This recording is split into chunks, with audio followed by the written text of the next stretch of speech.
The Hindu-German conspiracy was a series of plans between 1914 and 1917 by radical Indian nationalist groups to attempt pan-Indian rebellion against the British Raj during World War I. Formulated between the Indian revolutionary underground and exiled or self-exiled nationalists who formed, in the United States, the Ghadar Party, and in Germany, the Indian Independence Committee, in the decade preceding the Great War. The conspiracy was drawn up at the beginning of the war, with extensive support from the German Foreign Office, the German consulate in San Francisco, as well as some support from Ottoman Turkey and the Irish Republican movement. The most prominent plan attempted to foment unrest and trigger a pan-Indian mutiny in the British Indian Army from Punjab to Singapore. This plot was planned to be executed in February 1915 with the aim of overthrowing the Raj from the Indian subcontinent.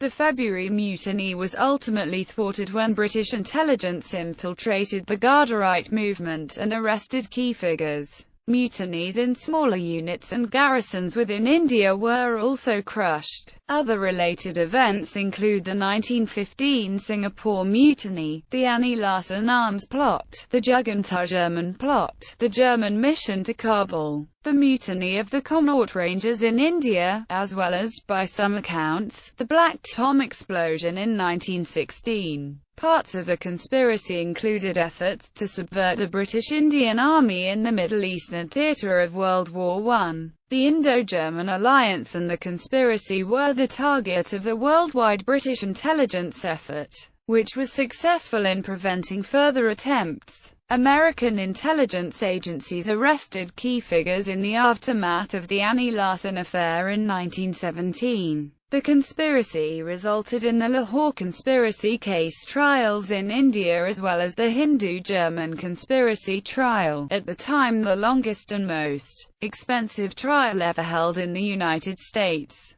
This series of events was consequential to the Indian independence movement.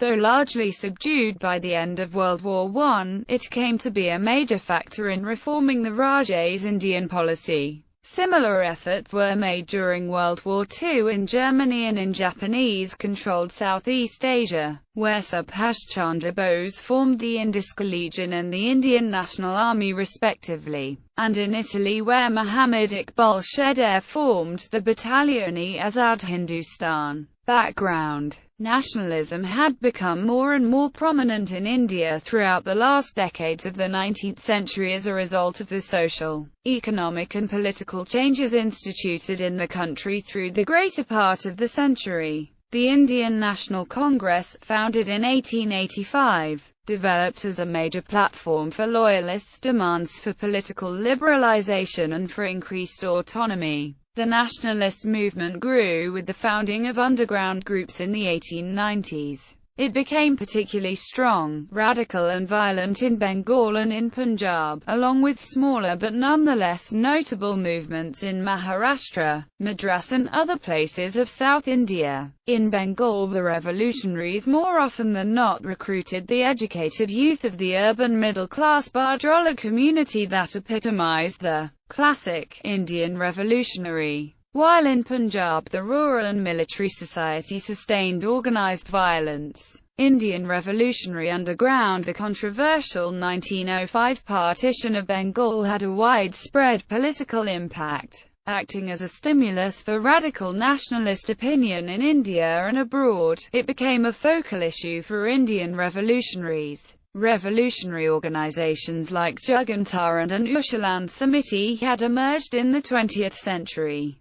Several significant events took place. These included assassinations and attempted assassinations of civil servants, prominent public figures and Indian informants, including one in 1907 aiming to kill the Bengal Lieutenant Governor Sir Andrew Fraser. Matters came to a head when the 1912 Delhi-Lahore Conspiracy, led by erstwhile Jibantara member Rash Bihari Bose, attempted to assassinate the then Viceroy of India, Charles Harding. In the aftermath of this event, The British Indian police made concentrated police and intelligence efforts to destroy the Bengali and Punjabi revolutionary underground. Though the movement came under intense pressure for some time, Rash Bihari successfully evaded capture for nearly 3 years. By the time World War I had begun in Europe in 1914, the revolutionary movement had revived in Punjab and Bengal. In Bengal, the movement, with a safe haven in the French base of Chandanagar, had sufficient strength to all but paralyze the state administration.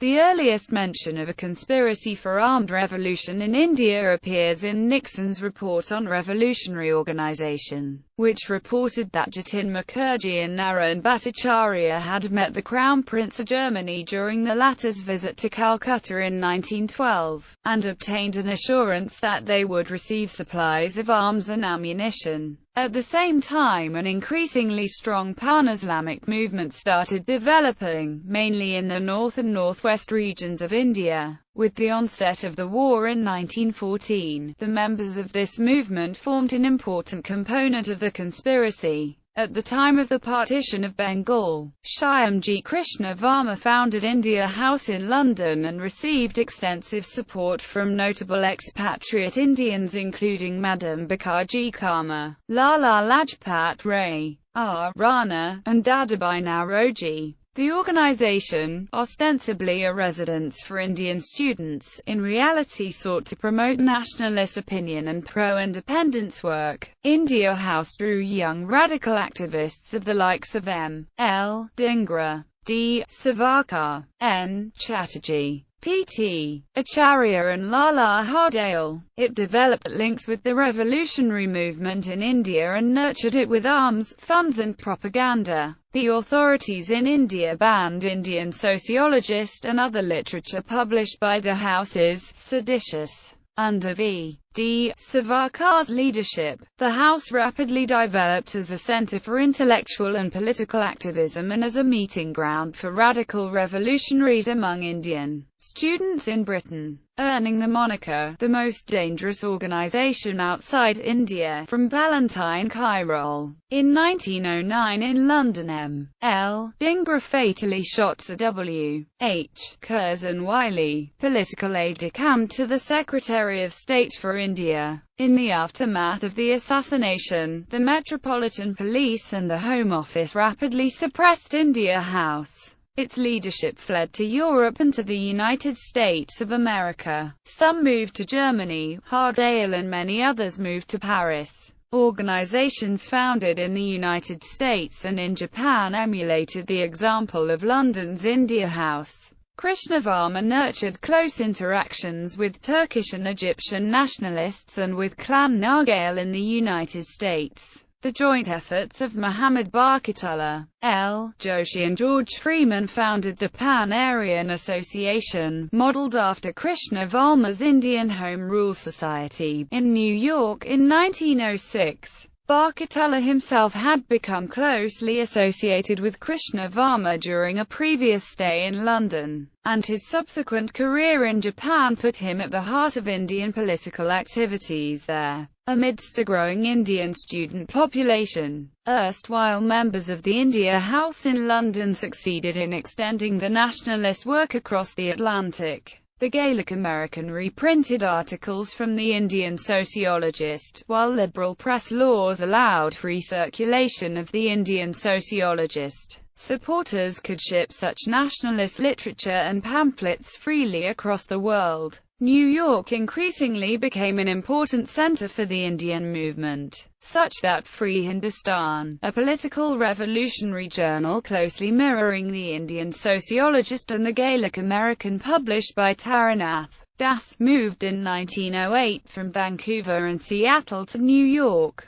Das established extensive collaboration with the Gaelic American, with help from George Freeman before it was proscribed in 1910 under British diplomatic pressure. The Irish collaboration with Indian revolutionaries resulted in some of the early but failed efforts to smuggle arms into India, including a 1908 attempt on board a ship called the SS Mauritius, which sailed from New York for the Persian Gulf before it was searched at Smyrna. The Irish community later provided valuable intelligence, logistics, communication, media, and legal support to the German, Indian, and Irish conspirators. Those involved in this liaison, and later involved in the plot, included major Irish Republicans and Irish-American nationalists like John Devoy, Joseph McGarrity, Roger Casement, Eamon de Valera, Father Peter York and Larry de Lacy. These pre-war contacts effectively set up a network which the German Foreign Office tapped into as war began in Europe.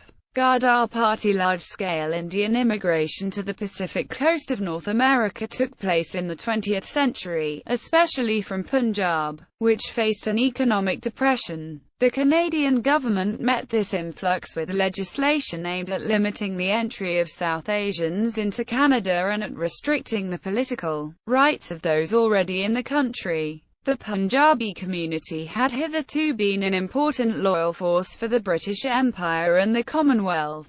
The community had expected that its commitment would be honoured with the same welcome and rights which the British and colonial governments extended to British and white immigrants. The restrictive legislation fed growing discontent, protests and anti-colonial sentiments within the community. Faced with increasingly difficult situations, the community began organizing itself into political groups. Many Punjabis also moved to the United States, but they encountered similar political and social problems. Meanwhile, India House and nationalist activism of Indian students had begun declining in the east coast of North America towards 1910. But activity gradually shifted west to San Francisco. The arrival at this time of Haldar from Europe bridged the gap between the intellectual agitators in New York and the predominantly Punjabi labor, workers and migrants in the West Coast, and laid the foundations of the Ghadar movement. The Ghadar Party, initially the Pacific Coast Hindustan Association, was formed in 1913 in the United States under the leadership of Haldar, with Sohan Singh Banay as its president. It drew members from Indian immigrants, largely from Punjab. Many of its members were also from the University of California at Berkeley, including Dale, Tarak Nath Das, Kartar Singh Sarabha and V.G. Pingle. The party quickly gained support from Indian expatriates, especially in the United States, Canada and Asia. Ghadar meetings were held in Los Angeles, Oxford, Vienna, Washington, D.C., and Shanghai. Ghadar's ultimate goal was to overthrow British colonial authority in India by means of an armed revolution. It viewed the Congress-led mainstream movement for dominion status modest and the latter's constitutional methods as soft. Ghadar's foremost strategy was to entice Indian soldiers to revolt. To that end, in November 1913 Ghadar established the Jibantara Ashram Press in San Francisco. The press produced the Hindustan Ghadar newspaper and other nationalist literature. Towards the end of 1913, the party established contact with prominent revolutionaries in India, including Rash Bihari Bose. An Indian edition of the Hindustan Ghadar essentially espoused the philosophies of anarchism and revolutionary terrorism against British interests in India. Political discontent and violence mounted in Punjab, and Ghadarite publications that reached Bombay from California were deemed seditious and banned by the Raj. These events, compounded by evidence of prior Ghadarite incitement in the Delhi-Lahore Conspiracy of 1912, led the British government to pressure the American State Department to suppress Indian revolutionary activities and Ghadarite literature, which emanated mostly from San Francisco, Germany and the Berlin Committee. With the onset of World War I, an Indian revolutionary group called the Berlin Committee was formed in Germany. Its chief architects were C. R. Pillai and V. N. Chatterjee. The committee drew members from Indian students and erstwhile members of the India House, including Abhinash Bhattacharya, Dr. Abdul Hafiz, Padmanabhan Pillai, R. Pillai, P.T. Acharya and Gopal Paranjape. Germany had earlier opened the Intelligence Bureau for the East, headed by archaeologist and historian Max von Oppenheim. Oppenheim and Arthur Zimmermann, the State's Secretary for Foreign Affairs of the German Empire, actively supported the Berlin Committee, which had links with Jatin Mukherjee, a Jibantara party member and at the time one of the leading revolutionary figures in Bengal. The office of the T25-member committee at No.